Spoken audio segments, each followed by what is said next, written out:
Welcome to the Green Table Talk, where we will have open and honest discussion about transplant. I'm your host, Jennen Johnson. Do you know how long your mom was living with liver failure prior to her telling the family? Process it's so foreign, right? Like, how does one get a kidney? It was so surreal. When I was going through my kidney failure, everybody came out. Everybody had an opinion. Everybody was a doctor. And so I had a whole bunch of suggestions. Do this fast, do that fast. You've got to cleanse, you've got to juice. So my question to you is any of this real? Hello and welcome to the Green Table Talk. I am your host, Jennen Johnson. Today we have Caroline. Welcome to the show. Thank you so much, Jennen. So today we're going to share Caroline's story and her journey with liver transplant and liver failure. It's an intriguing story. To me, it feels like it should be a movie personally, but I'm going to let Caroline share her story. But let's start off with the beginning. Let's just find out more about Caroline. Caroline, tell me a little bit about yourself. Tell me about your hobbies. Tell me, do you have any children? Share yourself with our audience today. I am 50 years old. Actually, I just had my 50th birthday on November 16th. Happy birthday. Thank you so much. That is also my mom's birthday, by the way, November 16th. Oh, wow. Yes. Amazing people. Yes. That's true. And so I live in the city and I work in the city. I am a social worker with the city, and I have an 8-year-old daughter that attends school. So we live together. I'm single at this time. I'm recently divorced. So, this is me. My hobbies are pretty much, I love traveling, love reading, and, just enjoying my friends and enjoying life. That's pretty much it in a nutshell. Beautiful, beautiful. That's a beautiful nutshell. So I'm sure you're one of those that's eager to get back out there and start traveling. Yes, it's traveling. It's such freedom sometimes. Yeah. Yes. Not during COVID, but prior to COVID, it was really fun. Get to know new places, meet new people. It's good. Excellent.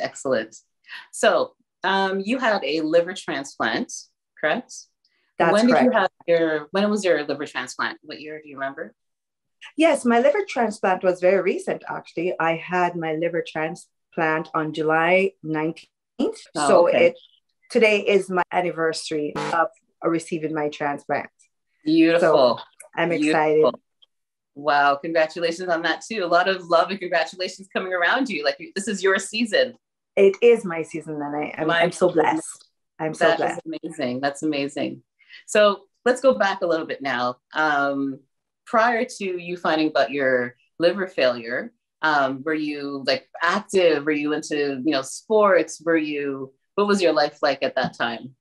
Oh yeah, my life was at the time, I think, prior to finding out when I was 28, but prior to that, I had a full life, no kids. Actually, I was just finishing off my master's. So I was busy with working full time and going to school full time. I don't know how I did it, but everything was going great. I mean, life was great. Traveling with my friends all over the place, walking on the trails, my life, I was full of energy in life before I found out about the liver issue, the liver failure. Now, what triggered that? Did something happen? Did you all of a sudden just feel a bit unwell? How did that come to the forefront that you had liver disease? Well, it's so funny. One day I just was in the restroom, and I felt a little bit dizzy, and then I kind of stumbled and I just started having headaches after headaches after headaches. And nothing else physical was happening besides the fainting, but the headache was just ongoing. So I actually went to my family doctor, and I've had that doctor since I was 18 years old. And he suggested that I do a CT scan of my head and my abdomen, because sometimes I felt a little crampy, wasn't sure what that was. And then he sent me for the CT scan. And upon the return of the CT scan, the results showed that I had cirrhosis of the liver. Wow, cirrhosis of the liver. Now, isn't that usually the type of liver disease that you get when you drink, like if you're a constant alcoholic? Am I correct? That is correct. But this cirrhosis of the liver was actually called primary biliary, which is, it has nothing to do with alcohol or drinking or anything like that. I'm not a drinker. I do not drink. I do not smoke. So I was just as shocked. And I asked all those same questions. Like, I mean, I don't drink, I don't smoke. Why do I have a liver disease? But to be quite honest with you, at the time when I was diagnosed, I used to be a heavy dieter. I used to go to the gym all the time, constantly. Oh, goodness. Wow. Yeah. So I probably wasn't eating the best nutrition at the time. So my body was just burning on itself pretty much. So it was just like my organs were just not being, I didn't have enough nutrients to give them from my body with all the exercise, all the running around with my friends, you know, working and all that stuff, going to school. I just didn't have time to take in proper nutrition. The doctors did say it is probably not related to that. It's just, it happens to people sometimes. You know, it just happens. That was my next question, if that actually had anything to do with it. Because when we find out stuff like this happens, like, you know, when I had a kidney transplant, and when I found out about it, the first thing I was thinking, oh my gosh, what did I do? You know what I mean? Was it my fault? Maybe I didn't, you know, get enough rest. Maybe I didn't eat properly. So I was about to ask you the same question. Did it actually have, you trying to be healthy, did that have anything to do with the decline of your liver? But right. And he said he didn't rule it out.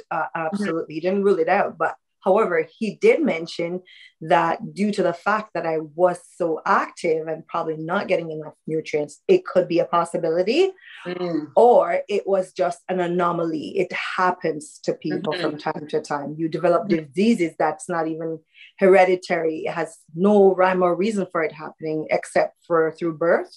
The liver probably wasn't developed properly, or something happened along the way, medication, whatever. He wasn't able to pinpoint the real reason. And this was after I've done the liver biopsy.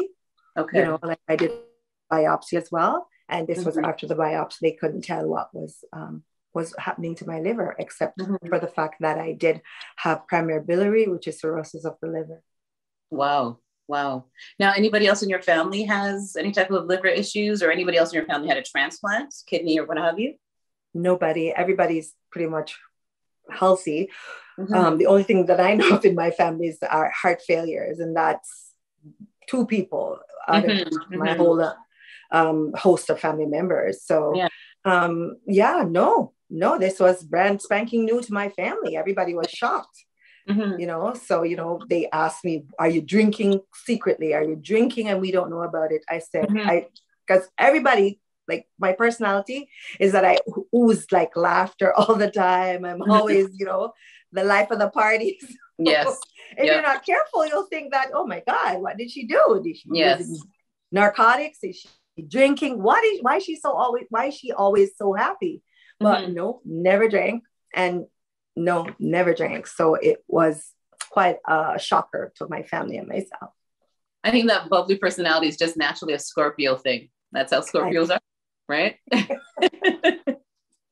going to have to agree with you on that one. Yes. So now you found out that you have cirrhosis of the liver. What was the next steps at this point? The next steps were, because it was just, you know, early, like they found it early. They did say that, 50% of the liver was crusted over. Like it was just drying up. So I only had half of that liver to work with. So they had prescribed some immunosuppressants, like I was on prednisone. And I was on this other medication called Imuran. And that's what they often give to people after the transplant, which are some kind of anti-rejection medication as well. The prednisone particularly, it solves a host of problems. So if I had a day where it was inflamed, that the Imuran would, the prednisone, would suppress it. So that's the medication that they started giving me. At the time, he didn't think that I was necessarily in great danger. of having a liver failure at that time. So I was on that medication for, right up until I had my transplant. Wow. And how long ago was this when you just started 28. And so I'm 50 now. So that's 22 years. Yes. Wow. Any other side effects? Because I know myself personally with prednisone, I just blew up. I gained a ton of weight. My appetite was like enough for me, you, and your family. Like, it was just ridiculous. You know? Did you have any, looking at you, and you look all slim and petite. So I'm like, you didn't have any issues with prednisone, did you? Like, what was your, none whatsoever? I'm so sorry that happened to you, but no, I didn't have it. Damn, okay. What I did get though was the rosy cheeks. I had my my cheeks were rosy, but no, I didn't like it, but I didn't like medication. But no, I've never made me eat more than the ordinary. I've been heavier off medication than I am on medication. Wow. So no side effects. No, you are one of the lucky ones. Let me tell you, you're one of the lucky ones that got away with prednisone like that. Yeah, wow. I'm still on it. Okay, yes. Yeah. Yes. So now that you found out that, let's just fast forward a bit. Now, you found out that you're going to need a transplant at this point. What was your first, what was your thought process? Did you reach out to family members? Did you decide, you know what, I'm not going to say anything yet? Because some people, kind of go in denial and they're like, oh, I'll be fine, or the medications could fix it. So what was your reaction at that point? Well, the journey, just going a touch back, the journey was fine up until maybe 10, 12 years in on this liver diagnosis of liver disease. I actually was transferred from my primary care liver specialist, Dr. Clark, is an internist. He actually referred me to the Toronto Liver Treatment Center. So from there on, I was taken over by them. And at that point, they said, they're going to try and keep me as healthy as possible because I was going to the clinic once a month. However, as time progressed, the disease got worse and it got to the end stage liver disease. It was at the end of the road. The liver is crusted over now, baby. 3/4 of my liver didn't work. I was sick. I was in and out of the hospital. I was in the hospital for a month at one point. Another time I was there for 7 days. So it's just been, a tough journey. It's just been tough. But then when I found out that it's end stage and I'm going to need a liver transplant, they put me on the liver transplant list and they asked, do you have family members? And I said, yes, because I have 8 siblings. So for me, I just want to ask a quick question. So it was 12 years before you started to look for any type of, before the next stage began, before you were end stage, correct? Yes, but so 10 years went by, or 12 years or so went by, and I was transferred to the liver treatment center. At that time, I was not necessarily on the transplant list. Okay. I was just kind of hovering with the medication that they gave me, right?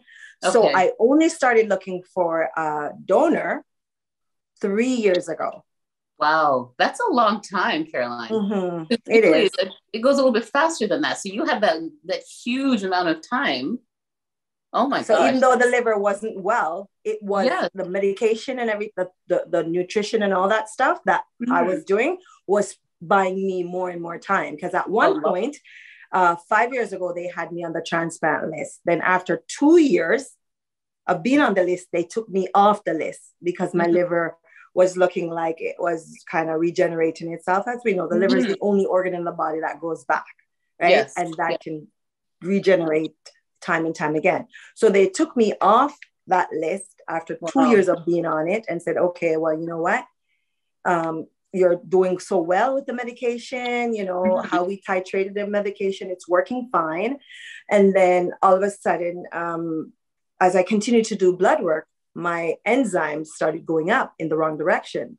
Now, when they took you off the list, did you feel like, you know what, this is good. This is a good sign. I could actually. I was so excited. I'm like, maybe I'll stop taking the medication, because one of the things in my family is that we we're very strong believers, and we have faith, and with this and all the prayers and all the fasting, according to my religious views, that was happening. I'm thinking, oh my God is finally answering my prayers. I'm going to be off this medication. My liver is going back, because I was so excited that that's the organ in your body that grows, and it's growing back, and I celebrated and I thank God, and I was just in another state of mind. I was so excited. Yeah, of course. But after about a year, I continued doing my blood work as once a month, and they noticed that each month it keeps climbing. It's going in the wrong direction. And it just started to deteriorate, like going back to being just not good. How they described it, it was that it was crusting over, like there's no life in that part of my liver. It was hard. There was no blood flow going through the liver, right? So they said, oh, you know what, it's best for us to put you back on the transplant list. Wow. So you said that was like about 3 years ago that happened. Did you reach out to friends or family member in the meantime? In the meantime, I reached out to my family because they knew what was going on. And I asked, like I said earlier in my talk with you today, is that I've 8 siblings. So I started to asking the younger ones, like one was 29 at the time. The other one was maybe 34. I reached out to a nephew of mine. I reached out to my sisters, the younger ones out of the 8, and they nobody kind of seemed to be interested in following up on anything. And then I started asking the older sisters and brothers, and a cousin of mine as well, and he was willing to do it at one point. Then he just said he's not interested. So I was like, oh my God, that was another disappointment, and my hopes and my dreams were just so dashed. And that was so depressing. So I revisited the ones that I asked earlier, and I gave them the form, gave them the information, because they want to know more. And I am not a physician. I can only give them baseline information, right? Of course. So I provided them with the information. One sister said she spoke to her doctor, and he said it was too risky. The other one, I know she had some issues with her breast lumps and stuff. My one brother, I know he had some ulcers, so I didn't ask him. I had another brother who I asked, and nobody stepped forward out of my siblings to assist. And I just resigned in my mind. Okay, God gave me a life here, and if he wants to end it early, I'm okay. I'm okay with it. I'm okay. With my daughter, I'll let my sister take care of her. It was just okay. I just resigned. It was painful and frustrating, and it really hurt my feelings very, very badly. That I can imagine. All these people. It got to the point when I was absent from work so many times that when I go back to see my own clients, they're like, "Oh, Caroline, we heard you were off. Wow, what's going on?" And I'm like, "Oh, no, I'm just, on a liver thing." And they're like, "Oh, you need a liver?" And I said, "Yeah, I do." And she's like, "Caroline, I do it for you. I'll test." And this is somebody that's not my culture, stranger, not my family, not my friend. She's my client, and she's offering her liver. I said, "I can't do that." Okay, so let me ask you, why is it that you think your siblings didn't come through for you? I'm gonna say they were afraid to lose their own lives. Although the people who are donors, there's like 0.1 chance, chance of them dying during the process. Is very low. It's insignificant. And as long as they're all healthy and young, it's not an issue. It's not an issue. So, do you feel that it was like lack of knowledge? Like, did you explain to them that, the liver grows back very quickly, by the way? The liver grows back and doesn't affect their health. Did you explain to them that, if they need more information, they can speak to their doctor? I said, it's only a piece of your liver. It will grow back. Yeah. But they weren't too enthusiastic about it. They just told me no. And I felt very hurt and alone, and a sense of depression came over me. Yeah, but because I'm such like, I just try to push past emotions and stuff. I just pushed past it and just laughed, and life carried on as usual. And I just said in my head, I didn't share this with any of them, that, you know, if I'm gonna die, I'm okay. I accept it. I'm at peace with myself, and if I have to go, I have to go. Yeah, that's so tough. I was very hurt, tough. and I was so hurt. I was very, very hurt, you know, but it's weird how things happen, right? It's very weird. And I thank God for who I am and what I've gone through. But at the same time, you know, it's like, I'm a Bible believer. So there's a scripture in the Bible, and some scriptures in the Bible in Jeremiah. I'm not even going to go through all of them, but it talks about he lamented for his people. He lamented for himself. I think I became Jeremiah. I cried, I wept. Yes. I complained within myself, not to anybody else, but complained within myself, and just said, you know what? God, if there is a way, there's another part of the Bible that talks about the last shall be first and the first shall be last. And I said, you know what? I'm at the bottom of the total pole of this liver waiting list to get a liver transplant. I'm at the bottom of it. And there are people waiting way ahead of me. So I said to even the doctor, I said, oh my God, are you going to wait until I'm old and decrepit and can't even accept this liver before I get a transplant? And he said, you know, there are more people sicker than you. There are sicker people than you, sicker than you. I said, okay, I understand. And I said, I'll keep taking the medication that you give me. I'll try other things too, because, you know, as much as I say it's well with my soul and it's okay for me to die, a part of me is saying, no, you have to live to live. Of course. You have a child to live for. To live. Exactly. And, you know, a lady, Sister Dixon would say to me, you know, you have to hang on, Caroline, until you see your daughter go through the worst stage of life. You know, you have to hang on. She's only little. You can't go yet. So I just kept praying, and the church kept praying. My siblings kept praying, because their hands were tied, I guess, and they couldn't help. So it was weird how everything came together for me to have this new liver. Before we talk about the actual surgery, where do things stand? I need to ask, where do things stand right now with your siblings? Like, great. You're healthy, you're fine, everything's great. They worry about me every day. They want me to, like, right now I'm off work and I'm supposed to be off till January, and I'm supposed to be resting in bed and stuff. Please, every day I'm on the road, here, there, and everywhere. So they're like, you need to rest. And it's still, although they weren't able to give me their liver, they were able to give me their support.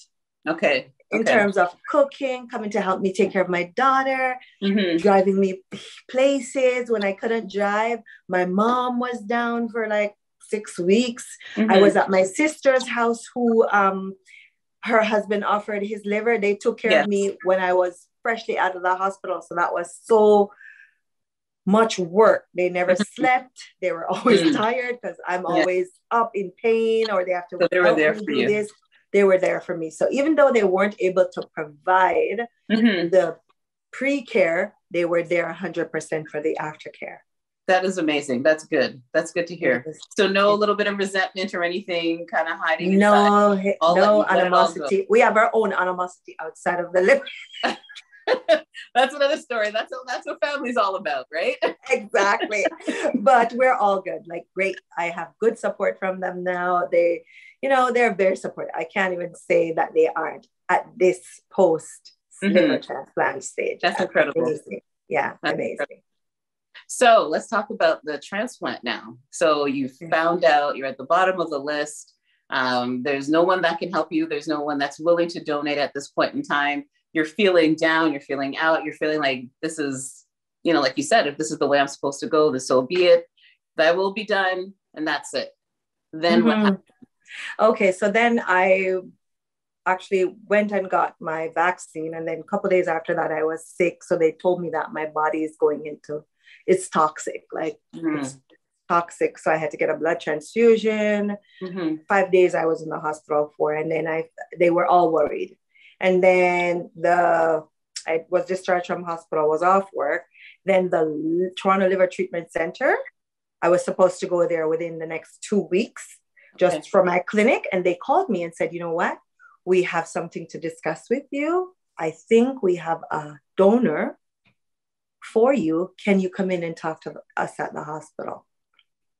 And so I arrived on the appointed date and time, and a group of doctors came and they spoke to me and they said, well, you know what, Caroline, we have anonymous donor. I said, who? Because I was so excited. I thought my brother-in-law was the one. Yes. And I said, who is it? Can I know? They said, no, you can't. It's anonymous. I'm like, I know the meaning of the word, doctors. Can we kind of bend the rules a little bit? Yeah. Can you just tell me? Okay, tell me, is it a male or female? Caroline, it's anonymous. They wouldn't even tell you if it's a male or female? Not even. Wow. Okay. They said, however, you're at the right age. Your health is well outside of the liver. And we think that, you're the best candidate, and he has chosen you. Okay, so let's say this again. Let's just repeat this again.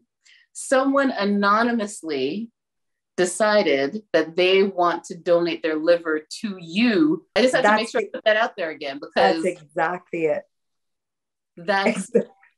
I don't know how many times I could say the word "that's amazing," "that's incredible" in one episode. It is. But I think this is it. I think this is the one. That is amazing, Caroline. So you got this anonymous donor willing to donate a part of their liver to you. And you know what? From my understanding, that person willingly donated 60% of their liver. Wow. Because I had none. Mine was done. It was over. 60%. 60% of their liver. Let me ask you this. I usually ask this question at the end of the episode. I'm going to ask you this now. I think I already have an idea what the answer is going to be, but do you feel that this was just sheer luck, or do you feel that there was divine intervention? It's religious, it's God, what do you think was how do you feel this happened? I think it's a miracle. It is the work of God. I'm not even, if you have audience members that are not religious, it's fine. I'm religious, so I'm going to tell you what my thoughts are. I think it was divine intervention.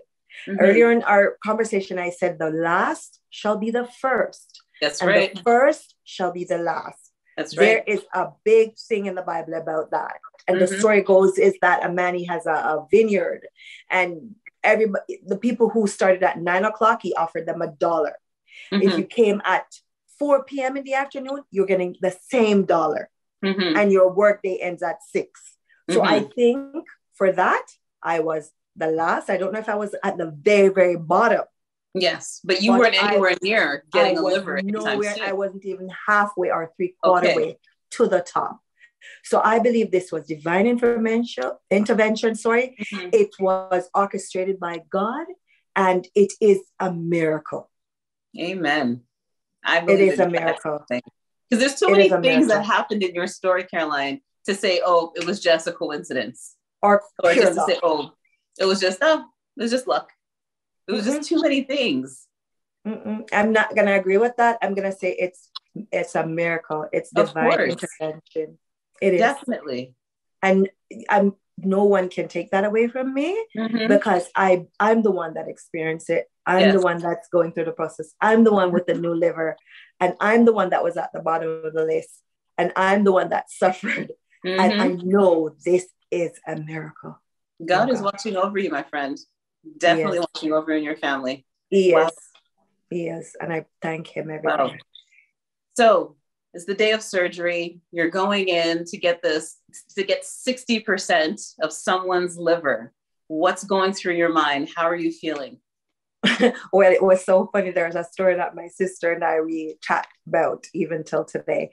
She had said, "Oh, I'm not sure about this anonymous donor. What if it's just something that they're trying to experiment with? Are you sure you want to do this? What if it's not real? You don't know who the donor is. You must know. You must be telling a lie or something. You must know." I'm like, and I started getting panicky too, because I'm thinking, what if she's right? Because she's mostly right. I'm thinking, oh my God, what if it's just an experiment and the person is not going to come the day of the surgery? I panicked so hard. I had to. So what they did, they told me that I had to come in on the 18th to be admitted and to do my blood work and everything. Yes. So on the night of the surgery, I did not sleep at all. I was so stressed out and worried about, is the donor going to show up? Because they're going to, on the plan, they give you a plan. They say on the plan, you're going to come in on the 18th and the donor is going to come in on the 19th at 8 a.m. Okay. So I was watching the clock, 8 a.m. to see if when I got up in the morning, 8 a.m. come, are they going to call me and tell me that my donor didn't show up? Oh my God, Jesus, help me. Our mind plays such crazy tricks. Yes, I said, God, give me peace. And, they said, okay, Caroline, it's time for you to get prepped. The donors in the operating room right now. I swear I heard angels say, hallelujah. You've been joking. They came. They're here. The nurses were saying, we're so excited for you, Caroline. We're so excited. We'll see you when you get back. And yes, I'll see you when I get back. And I went to the surgery at around 11 o'clock. And the anesthesiologist was there. Some of the doctors were there. They put you on. It's so funny. The operating table is not like a stretcher. It's like it looks like a cross. You're right. That's right. Yes. Because they have your arms out because they've got to that way, and your body's on the other part, and they strap you in. Yes, that's right. Yeah. So I'm like, oh wow, I was expecting a table. This is a cross. Okay, I was comfortable with it and everything, right? And then the anesthesiologist, she was just patting my face, and she said, "You know what? You're going to be okay. We're going to take very good care of you." And she said, "You so deserve this." And I don't know this lady from anywhere, And she was just stroking my face, stroking my hands. And I'm like, wow, this feels like something beyond this world. I didn't know what I was feeling. And then she didn't started injecting the anesthetic at that time. She was just caressing my face. And I'm like, she was trying to maybe comfort me or calm me. And she's just rubbing me. And she said, "You know what? Before you know it, you'll wake up and you'll have a brand new liver." She spoke very softly. And then the other, I guess they started giving me the anesthetic. And I just, nothing. After that, it was just stillness. They didn't ask me to count from 10 backwards. They never asked me to sing a song because I've had. Because you were already calm. You were calm, but she was calming you down. You didn't have to. She didn't ask me to do anything. I just fell asleep. Man. And woke up 9 hours later. Which hospital did you have the surgery? Toronto General. It was the General. Okay. And the staff was so amazing. The surgeons were great. Actually, you know what? Before the surgery, they actually showed me there's it looks like an ice box or something that you take your pet in, a little pet carrier. Yes. With the little holes where they actually said, "Your liver is over there." Can I take a look? Wow. They said, "It's right there." My goodness. So you were in surgery for 9 hours? 9 hours, yes, because they had to remove my entire liver. They took all of mine out, all of it, every last bit of it. Wow. Yeah, and then they put the new liver in me. And it so happened that liver that I got had a blood clot in it. Yeah, so they had to give me some medication. In the report after the surgery, they give you a full detailed report step by step of how they did the operation. And I thought that was so fascinating because I didn't know that that's what Yeah, they of do. course. Full So, report. Go so ahead. they gave you medication to break down the clot? Is that what it was? Yes. Okay. Because yes, and I'm still on blood thinners just in case. Yes. Until I'm out of the woods, right? Of course. And so after my sister, the one, her with the husband that was going to give me, she was at the hospital. She stayed through the whole surgery. By the time I woke up, I mean, after the 9 hours, I was still sleeping. And so by the time I woke up, she was already gone. And then she called me the next day because I was still out of it. So it was quite a journey. It was a journey from the day I went in that operating room. Was a journey. So how long were you in the hospital? 2 weeks. Okay. And around what do you start feeling, better, start feeling like yourself? Because you just had it in July. So how long? When I got it after the 2 weeks, I was still sick. I was having so much pain because the pain meds wasn't managing the pain, the level of pain that you feel, because it's like they cut you wide open. The cut is almost like a T from your beneath your breast all the way down and to the sides. Gotcha. So if you can kind of picture that in your head. So the pain I wasn't managing the pain well. And then also after the surgery, I had a staph infection. Okay. In the site where it was, it was just so bad. I was admitted back in the hospital for another 5 days. And then I came out after 5 days, went home for 2 weeks. Then I also got sick again. So I was back in the hospital for another 5 days. Yeah. And then in September the 28th was the last time I was admitted to the hospital. 28th, I was still having uncontrollable pain, as well as the enzymes were going up, as if to say the body was rejecting the liver. Wow. And they were able to titrate the medication again. And here I am today, sitting, talking to you, feeling well, healthy. Wow. And great. Yeah. That's an amazing story.